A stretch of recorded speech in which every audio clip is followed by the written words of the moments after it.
আল্লাহ পাক তার প্রতি রহম করুন যে আমার এই কথাগুলোকে অন্যের কাছে পৌঁছে দেবে।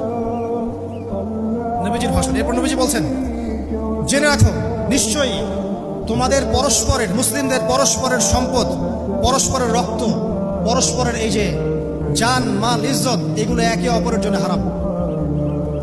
মুসলিমদের পরস্পরের রক্ত, পরস্পরের ইজ্জত সম্মান একে অপরের জন্য হারাম, এর হানি করা একে অপরের জন্য হারাম। ঠিক যেমন আজকের এই দিন হারাম, এই শহর হারাম, এই মাস হারাম। নবী করিম সাল্লাল্লাহু আলাইহি ওয়াসাল্লাম বলছিলেন, জেনে রাখো তিনটা বিষয়ে যেন তোমাদের অন্তর কখনো খেয়ানত না করে। তিনটা বিষয়ে তোমাদের অন্তর যেন কখনো খেয়ানত না করে। এক, তোমরা যে কাজটাই করবা শুধু আল্লাহ পাকের সন্তুষ্টির জন্য করবে। তোমরা যে কাজই করবে শুধু আল্লাহর সন্তুষ্টির জন্য করবে। তোমাদের শাসক বর্গের কল্যাণ কামনা করবে, তোমাদের শাসক বর্গের কল্যাণ কামনা করবে। 3 নাম্বার, মুসলিমদের জামাতকে আঁকড়ে ধরে রাখবে, মুসলিমদের ইউনাইটেড কমিউনিটিকে আঁকড়ে ধরে থাকবে। এই তিনটা বিষয় পালনের ক্ষেত্রে তোমাদের অন্তর যেন খেয়ানত না করে।